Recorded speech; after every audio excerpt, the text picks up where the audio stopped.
Well, the issue resulting from my visiting of public safety was particularly disturbing to me because I had gone over and made 3 visits, and all of a sudden the next thing I know is I get an email from the city attorney that says you can't do that, no discussion, no phone call, nothing, and I just quite frankly didn't think that was a proper process,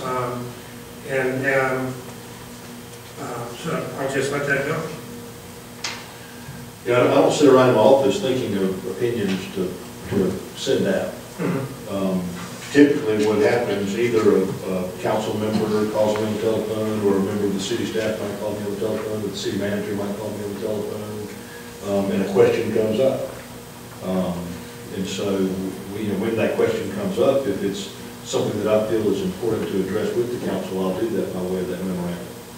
My role as your city attorney is to make sure that the actions that you participate in are in accordance with state law. And that's what I try to do. And I don't know if there's any particular questions that I can address regarding that, but that's where I see I get my authority as your city attorney.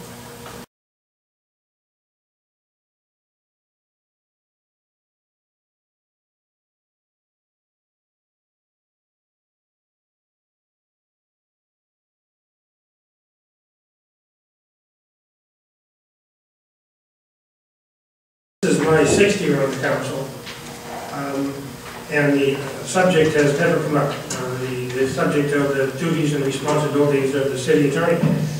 I must say in my first term, there weren't very many opinions issued, as I recall. But there's been 2 in particular rulings that I have made no secret of not liking. And it raised the issue in my mind as to what is the function of the city attorney. When you look at the document that you gave me, and let me just deviate slightly, the opinions that you've given us, you've got a caveat on the top, that classify them as privileged and confidential attorney work product not subject to disclosure pursuant to the South Carolina Freedom of Information Act as exempted by 30-4-40.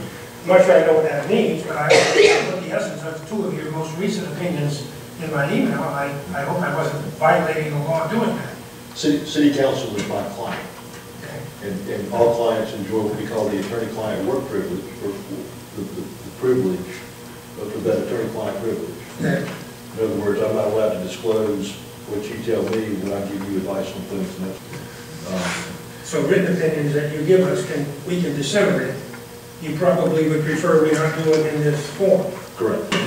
No, I honestly feel that any citizen, I think members of the council feel that a citizen ought to be able to walk into our meeting tonight and come up and make a complaint or make a comment about city operations. And up until that moment, we were able to do that. Because there are issues related with that I think bear significantly on us carrying out our responsibilities. For example, that memo makes it clear that any official dealings we have with the city go through the city manager. And of that there is no doubt. Now, once a year, we're supposed to evaluate the city manager. How do we do that? Based strictly on what the city manager tells us? Because obviously, the memo says you can't go visit public safety at their shift change, even to thank them for the job well done, or visit people on site without, I'm not sure that the city manager has given us specific guidance. I don't think any of us have asked for it, but whether or not that is with him or with his blessing, certainly it would be one or the other. I would just simply say that that if there's an opinion coming that involves a member of council, we ought to have the courtesy of being involved before it's sent off to the state, or probably even before it's issued. I mean, quite frankly, I should have been, we could have had a closed door session with my conduct, which was obviously considered as a violation of the law. I don't know who asked for this opinion. I certainly did.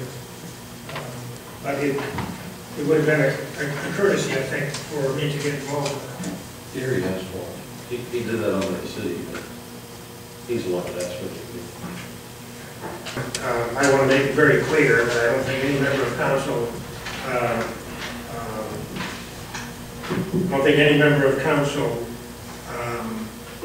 every member of council understands that we have no authority whatsoever to direct the actions of staff. And had there been coordination with the Attorney General opinion that went to Attorney General Wilson, I would have tried to point that out. The initial statement was simply that I went there. It didn't accuse me of directing staff, it just said I went there. And I think there's a question as to regarding oversight versus direction. I don't know of any of us that have directed. And I have a question which is really just a yes or no. Because I want to be clear. On the decisions or the renderings from the city attorney that's written to council, is that or is that not freedom of information? Can we request that? I believe that the advice that I give to council is subject to the attorney-client privilege, and the Freedom of Information Act actually makes an exemption for legal advice that I give to city council. Mayor, this is your legacy, really and truly, of the openness that you've given, even when you didn't necessarily want to. You've always done that, and I've watched you on videos you do that. So this is a real concern for me, and the feel of it is wrong. The spirit of it is wrong. It's controlling and contracting. It's not free. And I think that's how people are going to feel in this